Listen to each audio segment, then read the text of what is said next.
Hi అండి, నమస్తే. కథావాణికి స్వాగతం.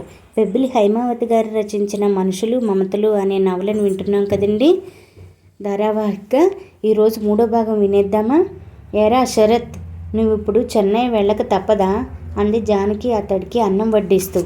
ముందు రోజు తన పెళ్లి విషయంలో తల్లి అభిప్రాయం కావ్య సాహతీల నోట విన్న దగ్గర నుండి అతడి మనసు వ్యాకులంగానే ఉంది. మొదట శ్రీకాంత్ గట్టిగా పట్టుబడుతున్నాడు కనుక వెళ్లకుండా ఉండిపోదామనే అనుకున్నాడు. కానీ వాళ్ళిద్దరి మాటలు విన్నాక అతడికి ఇక్కడ ఉండడం ముళ్ళ మీద ఉన్నట్లుగానే ఉంది.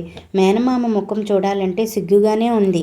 ఆ విసుగు చిరాకు వద్దన్న అతడి మాటల్లో వ్యక్తమవుతూనే ఉంది. ఏంటమ్మా, ఎన్నిసార్లు చెప్పాలి నీకు?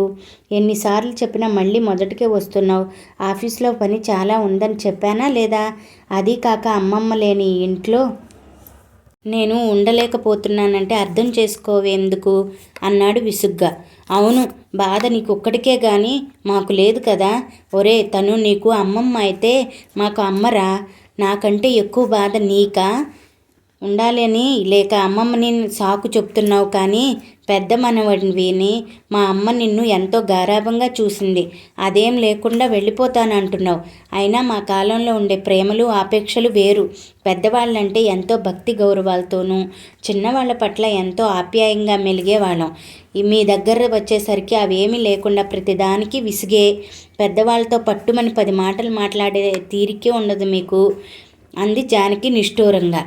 ఏంటమ్మా నువ్వు అర్థం పర్థం లేకుండా మాట్లాడుతున్నావు? ఇప్పుడు నేను వెళ్ళినంత మాత్రాన నాకు అమ్మమ్మ మీద ప్రేమ లేనట్లేనా అన్నాడు కోపంగా. నీ గురించి కాదులేరా, లోకం తీరు అలా ఉంది. మనుషుల తీరు తెన్నెలు రాను రాను ఎంత స్వార్థపూరితంగా తయారవుతున్నాయో చూశాక మనసు ఉండబట్టలేక ఏదో అన్నాను. అయినా నిన్నని ఏముంది? అందరూ ఇలా ఎలా మారిపోతారో నాకు అర్థం కావడం లేదు. కష్టం వచ్చినప్పుడు అంతా కలిసి పంచుకోవడం చూశాను కానీ ఇంత దారుణం ఎక్కడా చూడలేదు అంది జానకి అదే ధోరణిలో. తల్లి మాటల తీరు అర్థం కాక, ఏంటమ్మా నువ్వు ఒక పక్క నన్ను కాదంటూనే చాలా నిష్ఠూరంగా మాట్లాడుతున్నావు. అసలు సంగతి ఏంటో చెప్పమంటే చెప్పవు అన్నాడు శరత్ విసుక్కు దాచుకుంటూ. నిజానికి అతడికి తల్లిని నిలదీసి చాలా అడగాలనుంది. కానీ దానికి ఇది సమయం సందర్భం కాదని ఆగాడు. కొడుకు తన మాటలు విని నొచ్చుకున్నాడని గ్రహించింది జానకి. నిన్ను కాదు నాన్న, మీ దివాకరం మావయ్య సంగతే ఎవరికీ అర్థం కావడం లేదు. వాడి తీరు చూసి పాపం శంకరం మావయ్య, వెంకటరమణ మావయ్య చాలా బాధపడుతున్నారు. మేము అమ్మ కోసం వచ్చాం కానీ వీడితో మాటలు పట్టడానికి కాదు అంటూ నా దగ్గర కంటతడి పెట్టారు అని ఆగింది జానకి. దివాకర్ మావయ్య గురించి కావ్య సాహతి చెప్పారనే కాదు, అతడిది ఎంత మంచి మనసో శరత్కి చిన్నప్పటి నుండి తెలుసు. నిజానికి జానకి కూడా మా తమ్ముడి మనసు బంగారం అని ఎన్నోసార్లు మెచ్చుకోగా విన్నాడు శరత్. అలాంటిది ఈరోజు తల్లి అతడి గురించి అలా మాట్లాడటం కొంచెం వింతగానూ మరింత బాధగానూ అనిపించింది. అందుకే సంగతి ఏంటో తెలుసుకుందామని, అసలు ఏం జరిగిందమ్మా అని అడిగాడు మృదువుగా. కొడుకు అలా మెల్లగా మాట్లాడేసరికి జానకి కొంచెం తెప్పరిల్లింది. ఏం జరిగిందంటే ఏం చెప్పను. ఆ దివాకరాన్ని మా అమ్మ ఎంత గారాబంగా పెంచింది. వాడు అందరిలా అన్నీ తినడని వాడి కోసం ప్రత్యేకంగా అన్నీ చేసి పెట్టేది అంది జానకి. ఇందులో వింతేముందమ్మా? ఏ తల్లైనా తన పిల్లలకి అలాగే చేసి పెడుతుంది కదా. నువ్వు నాకు చేసి పెట్టడం లేదా అన్నాడు శరత్ అర్థం కానట్లుగా చూస్తూ. నిజమే, ఏ తల్లైనా చేస్తుంది. కానీ వాడిని మా అమ్మ కడుపును కనకపోయినా అంతకంటే ప్రేమగా అల్లారు ముద్దుగా పెంచింది అంది జానకి. దివాకరం మావయ్య అమ్మమ్మ స్వంతం కొడుకు కాదనే విషయం వినడంతోనే షాక్ తిన్నట్లయ్యాడు శరత్ ఒక క్షణం. అమ్మా, నువ్వు చెప్పేది నిజమేనా అని అడిగాడు అనుమానం తీరక. నిజమేరా, అబద్ధం ఎందుకు చెప్తాను? వాడిని కన్న కొడుకు కంటే మిన్నగా పెంచడమే కాదు, వాడి చదువు కోసం అమ్మ ఏనాడు లేనిది తన ఒంటి మీద నగలు తీసి అమ్మింది తెలుసా అంది జానకి. అమ్మా, ఈరోజు నువ్వు చెప్పిన విషయం చాలా కొత్తది. మన ఇంట్లో ఏనాడు చర్చకు రానిది. అయినా కానీ అమ్మమ్మ చేసిన దానికి బదులుగా మావయ్యకు ఉద్యోగం వచ్చాక ఏవేవో నగలు చేయించాడని అందరితో ఎంతో గొప్పగా చెప్పడం నేను చాలాసార్లు విన్నాను అన్నాడు శరత్. వాడు ఎన్ని కొంటే మాత్రం అవి మా అమ్మ చేసిన సేవకు త్యాగానికి సాటవుతాయా చెప్పు? ఎంతైనా వాడు పరాయివాడే కదా. అందుకే ఆ ప్రేమ లవలేశం కూడా లేకుండా మా అమ్మ పోయి 4 రోజులైనా కాకుండానే ఆస్తుల పంపకాలు అంటున్నాడు. మా నాన్నను తలో 3 నెలలు తీసుకుని వెళ్ళి చూసుకోవాలని కండిషన్ పెడుతున్నాడు. మంచి చెడ్డ లేకుండా వాడు ఇలా అనడం ఏమైనా బాగుందా? అయినా వాడు చెప్తే కానీ మా నాన్నని ఎలా చూసుకోవాలో మాకు తెలీదా? అంది జానకి కోపంగా. మావయ్య అలా అన్నాడంటే నేను నమ్మలేకపోతున్నానమ్మా. ఒకవేళ అలా అన్నా దానికి ఏదో కారణం ఉండే ఉంటుంది అన్నాడు శరత్ ఆలోచనగా. అయితే ఏమిట్రా, నేను వాడి మీద చాడీలు చెప్తున్నానంటావా? అంది జానకి ఉక్రోషంగా. అలా ఎందుకంటానమ్మా? కారణం లేకుండా మామయ్య తొందరపడి మాట తోలడు. అయినా మామయ్య ఎవరికైనా పెట్టడమే కానీ ఎవరి నుండి ఏమీ ఆశించగా ఎప్పుడు చూడలేదు నేను అన్నాడు శరత్. నేను అలాగే అనుకున్నాను నిన్నటిదాకా. నిన్ననే వాడి అసలు రంగు బయటపడింది. ఏరు దాటేదాకా ఓడమల్లయ్య, ఏరు దాటాక బోడి మల్లయ్య అన్నాడట వెనకటికి ఎవడో. అలా వాడి అవసరాలన్నీ మాతో తీరిపోయాయి కదా. ఏమైనా అంటాడు, ఏదైనా చేస్తాడు. పైగా వాడు మగపిల్లల తండ్రి కదా, ఎవరితోనూ ఏ అవసరం లేదు అంది జానకి అక్కసుగా. తల్లి మాటల ధోరణి అతనికి విసుగు తెప్పిస్తున్నా లేచి లేని ఓర్పు తెచ్చుకుని అసలు ఏం జరిగిందమ్మా అని అడిగాడు. ఒకప్పుడు దివాకరం మావి చాలా మంచివాడని ఎంతో పొగిడిన తల్లి ఈరోజు అతడి గురించి ఈ రకంగా మాట్లాడుతుంటే అతడికి ముద్ద మింగుడు పడలేదు. ఊరికే కెలుకుతూ కూర్చున్నాడు. ఇంకా చెప్పేందుకు ఏమీ లేదురా. అమ్మమ్మ పోయి అందరూ ఎంతో బాధలో ఉన్నాం కదా. అసలు ఈ వయసులో మా నాన్నకి ఇది ఎంత కష్టమో కొంచెమైనా ఆలోచించకుండా మా అమ్మ చితి ఆరకుండానే ఆస్తి పంపకాలు అంటాడా? దానికి మీ పిన్ని వంత పాడుతోంది. అందరూ ఉండగానే అన్నీ తేలాలి. రేపు ఎక్కడి వాళ్ళు అక్కడ సర్దుకుంటే నాన్నగారి బాధ్యత ఎవరు తీసుకుంటారు అని అంటోంది. దాని మొగుడు లాయర్ కదా, అందుకని లా పాయింట్లు బాగానే వంట పట్టించుకున్నట్లుంది. అలా అనక ఇంకేముంటుంది అంది జానకి. నిజమే కదమ్మా, పిన్ని అన్న దాంట్లో తప్పేముంది? నువ్వే సరిగా అర్థం చేసుకోవడం లేదు పరిస్థితి అన్నాడు శరత్. నువ్వు అలాగే అంటున్నావా? అందుకే అంటారు పిదపకాలం పిదప బుద్ధులును అని. పిత్రార్జితంగా వచ్చిన ఈ ఇంటిని మీ పెద్ద మామయ్య ఒక్కడే అనుభవిస్తున్నాడు కదా. ఏం నాన్నకి ఆ మాత్రం ముద్ద పెట్టలేడా? దానికోసం ఇలా వంతులు వేయాలా? వాడి మూలంగా రాత్రంతా శంకరానికి వెంకటరమణకి నిద్ర లేదు తెలుసా అంది జానకి ఆవేశంగా. అమ్మా, తాతయ్యని వంతులు వేసేందుకు బాధపడుతున్నావంటే అర్థముంది. చిన్న మామయ్యలు ఇద్దరూ బాధపడ్డారని ఈ ఇల్లు పెద్ద మామయ్య ఒక్కడే అనుభవిస్తున్నాడని దానిలో ఏమైనా అర్థం ఉందా? అసలు ఈ ఇల్లు ఉండబట్టే కదా మనమందరం సంవత్సరానికి ఒక్కసారో 2 సార్లు ఇక్కడ కలిసి గడుపుతున్నాము. అది వదిలేసి పెద్ద మామయ్య ఒక్కడే అప్పనంగా ఇల్లు వాడుకుంటున్నాడని అనడం సరైంది కాదమ్మా అన్నాడు శరత్. కొడుకు అలా నిలదీసినట్లు మాట్లాడటంతో జవాబు చెప్పలేకపోయింది జానకి. అసలు ఈ సంభాషణ అంతా కదిపింది శంకరం మంచితనం గురించి, అన్నగారి స్వార్థం గురించి కొడుక్కి చెప్పి కావ్యను పెళ్లి చేసుకుంటే బాగుంటుందని చెప్దామనుకుంది. కానీ శరత్ ఇలా అనేసరికి ఇంకేమీ మాట్లాడలేకపోయింది. తల్లి మౌనం శరత్ కలిగిన సందేహాలన్నింటినీ తీర్చేసింది.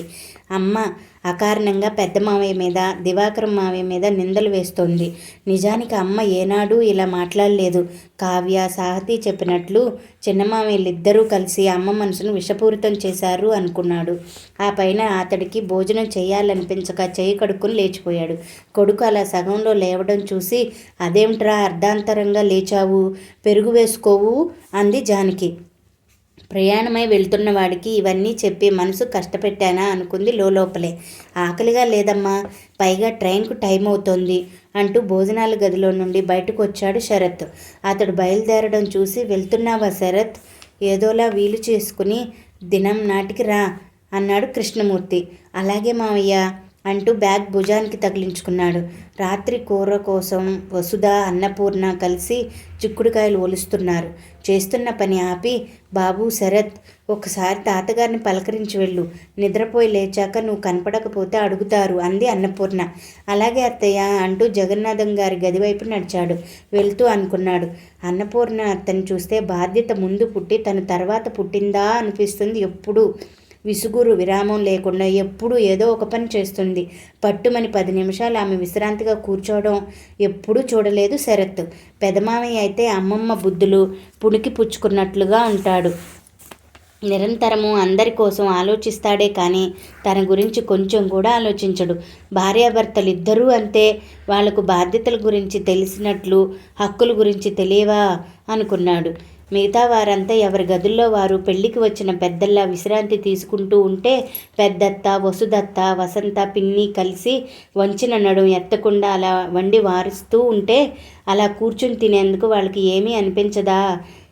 ఇదే అమ్మమ్మ ఉంటే ఇలా చేసేవారా అనుకున్నాడు సానుభూతిగా. శరత్ లోపలికి వెళ్ళేసరికి జగన్నాథం గారు కళ్ళకి చేతులు అడ్డం పెట్టుకుని పడుకుని ఉన్నారు. అలికిడికి కళ్ళు తెరిచి చూశారు. తాతయ్య, వెళ్ళొస్తాను అన్నాడు శరత్. ఏరా, వెళ్ళక తప్పదా అని అడిగారు ఆయన బొంగురుపోయిన కంఠంతో. అప్పుడు పరిశీలనగా ఆయన ముఖం వంక చూశాడు శరత్. అప్పటిదాకా ఏడ్చిన దానికి గుర్తుగా ముఖం అంతా ఉబ్బిపోయి కళ్ళు ఎర్రబరి ఉన్నాయి. అది చూడటంతోనే బ్యాగ్ పక్కన పెట్టి, తాతయ్య ఏమిటిది అని అడుగుతూ ఆయన కళ్ళు తుడిచాడు. అలా తుడుస్తూ ఉండగా శరత్ కళ్ళు కూడా నీటితో నిండిపోయాయి. ఏం చెప్పనరా, ఇంకా ఎందుకు బ్రతుకున్నానా అని ఏడుస్తున్నాను. ఈ వయసులో ఆ దేవుడు నాకింత మనస్తాపం ఎందుకు పెట్టాడో తెలియడం లేదు అన్నారు ఆయన బాధగా. ఏం చేస్తాను తాతయ్య, అంతా మన దురదృష్టం. అమ్మమ్మ ఎలాగో మనందరినీ అన్యాయం చేసి వెళ్ళిపోయింది. మీరు కూడా రోజు రోజుకి ఇలా దిగులతో కృంగిపోతూ ఉంటే మాకెలా ఉంటుందో ఆలోచించండి. మా కోసమైనా మీరు గుండె దీటవు చేసుకోవాలి తాతయ్య అన్నాడు లాలన్గా ఆయన చేతులను తన చేతుల్లోకి తీసుకుని ప్రేమగా నిమురుతూ. నేను ఏడ్చేది మీ అమ్మమ్మ కోసం కాదురా. నేను పెంచి పెద్ద చేసిన పిల్లలు ఇంత స్వార్థపరులుగా ఎలా మారారో తెలియక ఏడుస్తున్నానురా. నా కళ్ళ ముందే వీళ్ళు ఇలా కొట్టుకు చస్తారని అస్సలు అనుకోలేదురా అన్నారు ఆయన దీనంగా చూస్తూ. అలా ఎప్పటికీ కాదులేండి తాతయ్య, ఏవో చిన్న చిన్న అభిప్రాయ భేదాలు తలెత్తాయని విన్నాను. అంతా కలిసి కూర్చొని నెమ్మదిగా మాట్లాడుకుంటే అన్నీ అవే సర్దుకుంటాయిలేండి. అనవసరంగా మీరు హైరానా పడకండి తాతయ్య అన్నాడు శరత్ ఓదార్పుగా. హైరానా కాక ఇంకేం మిగిలిందిలేరా. శరత్, ఒక మాట చెప్తాను, వింటావా అని అడిగారు జగన్నాథం గారు ఆర్తిగా చూస్తూ. చెప్పండి తాతయ్య, ఏం చేయాలి నేను అని అడిగాడు శరత్ ఆత్రంగా. అయితే నీ ప్రయాణం ఈ వారం రోజులు ఆపుకోరా. ఇక నీ అవసరం చాలా ఉంది. ఇప్పటికే దాదాపు పిల్లలంతా వెళ్ళిపోయారు. నువ్వు కూడా వెళ్ళిపోతే ఆ శ్రీకాంత్ గాడు ఏమవుతాడో ఆలోచించావా? అసలు వాడు ఎలా తయారయ్యాడో గమనించావా? మీ అమ్మమ్మ పోవడంతోనే ఆ వచ్చిన జాబును కూడా చెయ్యలేనని మామయ్యతో అన్నాడట నిన్న. మరో పక్క మీ అమ్మమ్మ పోయినందుకు నాకంటే మీ పెద్ద మామయ్య ఎక్కువ బెంగటిల్లిపోతున్నాడు. తిండి తిప్పులు మానేసి మన ఇంట్లో అన్నదమ్ముల మధ్య కొట్లాట్లు. నాకేం బాగోలేదురా ఇదంతా అంటూ ఆగారు. శరత్ మౌనంగా వింటూ ఉండిపోయాడు. అవును, ఇందాక నువ్వు భోజనం చేస్తున్నప్పుడు మీ అమ్మ నీతో ఏం చెప్పిందిరా అని అడిగారు జగన్నాథం గారు. ప్రత్యేకంగా ఏం లేదు తాతయ్య, నేను ఊరికెళ్తున్నానని మీలాగే అమ్మ బాధపడుతూ వెళ్ళొద్దంది అన్నాడు శరత్. ఎందుకురా నా దగ్గర ఇంకా దాస్తున్నావు? ఒరే, నాకు వయసు మీద పడి శరీరం పట్టు తప్పినా కళ్ళు చెవులు ఇంకా బాగానే పనిచేస్తున్నాయిరా. ఎవరేం మాట్లాడుతున్నారో ఎలా ప్రవర్తిస్తున్నారో అంతా గమనిస్తూనే ఉన్నాను. మీ అమ్మ నీతో చెప్పిందంతా విన్నాను. ఎన్నాళ్ళు నా పెద్ద కూతురికి చాలా పెద్ద మనసు అనుకున్నాను. కానీ ఇంత సంకుచితంగా ఆలోచిస్తుందని, ఇలా మాట్లాడుతుందని కల్లోనైనా అనుకోలేదు అంటూ ఆగారు ఆయన. మామగారి గదిలోకి వెళ్ళిన శరత్ ఎంతకీ బయటికి రాకపోవడంతో ఏం జరిగిందోనని ఆందోళనతో లోపలికి వచ్చింది అన్నపూర్ణ. వాళ్ళిద్దరూ మాట్లాడుకోవడం చూసి కొంచెం స్థిమితపడింది. మామయ్య గారు, దాహానికి కొంచెం మజ్జిగ ఏమైనా పుచ్చుకుంటారా అని అడిగింది పెద్ద కోళ్ళు తన పట్ల చూపిస్తున్న శ్రద్ధకు. ఆదరణకు జగన్నాథం గారి కళ్ళు చవరించాయి. ఇప్పుడేం వద్దమ్మా, శ్రీకాంత్ ఉంటే ఒకసారి ఇలా రమ్మను అన్నారు. సరే మామయ్య అంటూ వెళ్ళిపోయింది. అన్నపూర్ణ అక్కడి నుండి వెళ్ళిన వెంటనే శ్రీకాంత్ లోపలికి వచ్చాడు. తాతయ్య పిలిచారట అంటూ. జగన్నాథం గారు ప్రయాస మీద మంచం మీద నుండి లేచి కూర్చుంటూ, ఏం లేదురా, ఈవేళ మీ ఇద్దరితోనూ మన కుటుంబానికి సంబంధించిన కొన్ని ముఖ్యమైన విషయాలు చెప్పాలనుకుంటున్నాను అన్నారు ఆయన ఆయాసపడుతూ. తన తల్లి తనతో అన్న మాటలు విన్న దగ్గర నుండి తాతగారి మనసు బాగా చెదిరిపోయిందని అర్థమైన శరత్ ఆయన చేయి పట్టుకుని, తాతయ్య ఇప్పుడు ఇవన్నీ ఎందుకు చెప్పండి, అసలే మీ ఆరోగ్యం అంతంత మాత్రంగా ఉంది. బీపీ చాలా ఎక్కువగా ఉందని జాగ్రత్తగా ఉండాలని గౌతమ్ చెప్పాడు కదా. మీరు ఇలా ఉద్రేకపడితే ఎలా? మీరు ఇప్పుడు కొంచెం విశ్రాంతి తీసుకోండి. ఈ మాట వచ్చినప్పుడు అన్నీ తీరిగ్గా చెబుదురు గాని అన్నాడు వారిస్తున్నట్లుగా. శ్రీకాంత్ కూడా, అవును తాతయ్య, మీకు ఇప్పుడు రెస్ట్ చాలా అవసరం, అలా పడుకోండి ముందు అన్నాడు. కాదురా, నన్ను అడ్డు పెట్టకండి. ఇందాక జానకి వీడితో అన్న మాటలు విన్న దగ్గర నుండి నా మనసంతా తల్లడిల్లిపోతుందో తెలుసా మీకు అంటూ శరత్ వైపు తిరిగి, యారా దివాకర్ మావయ్య గురించి మీ అమ్మ చెప్పిందంతా నిజమని నమ్ముతున్నావా నువ్వు అని అడిగారు ఆవేదనగా. లేదు తాతయ్య, మామయ్య ఎలాంటి వాడో నాకు బాగా తెలుసు. నాకే కాదు మా పిల్లలందరికీ తెలుసు. ఆయనే కదా మా అందరికీ రోల్ మోడల్. అమ్మకి సరైన అవగాహన లేక ఏదో అనేసింది అంతే అన్నాడు శరత్ తేల్చేస్తున్నట్లుగా. కాదులేరా, వాడి గురించి మీరు చాలా తెలుసుకోవాలి. వాడి గురించి తెలుసుకోవడం అంటే మొత్తం మన కుటుంబం గురించి తెలుసుకోవడమే. నేను చెప్పేది వింటే పూర్తిగా అర్థమవుతుంది మీకు. జానకి చెప్పినట్లుగానే దివాకర్ నా కొడుకు కాదర్రా. దివాకర్, వసంతలు నా తమ్ముడి చలపతిరావు బిడ్డలు. వసంత పుట్టినప్పుడు మా మరదలు పురిట్లోనే చనిపోయింది. ఆ దిగులతోనే నా తమ్ముడు ఏడాది తిరగకుండా కన్నుమూశాడు. తల్లిదండ్రులు లేని ఆ బిడ్డలిద్దరినీ మా ఒడిలోకి తీసుకున్నాము. మా బిడ్డలతో పాటు వారిని కన్నబిడ్డల్లాగే పెంచాము. అయితే ఈ విషయం ఏనాడు ఈ ఇంట్లో చర్చకు రాలేదు. అలా అని మేమేమీ దాయాలని కూడా అనుకోలేదు. సావిత్రి ఏనాడు వారిని తన మరిది పిల్లల్లా చూడలేదు. సొంత బిడ్డల్లాగే చూసుకుంది. నీకు ఎందరు పిల్లలమ్మా అని ఎవరైనా అడిగితే నాకు 6 పిల్లలని నిండుగా నవ్వుతూ చెప్పేది. అందుకే వాళ్ళు కూడా మమ్మల్ని తల్లిదండ్రులుగా భావించే అమ్మ, నాన్న అని పిలిచేవారు. దానికి మీ అమ్మ మేము సత్యకాలం వాళ్ళం కాబట్టి వాళ్ళను దయతో చేరదీసి పెంచామని, కానీ ఆ దివాకర్కి ఆ కృతజ్ఞత కొంచెమైనా లేకుండా మీ అమ్మమ్మ చితి ఆరకుండానే ఆస్తి పంపకాలు అంటున్నాడని దుమ్మెత్తిపోసింది.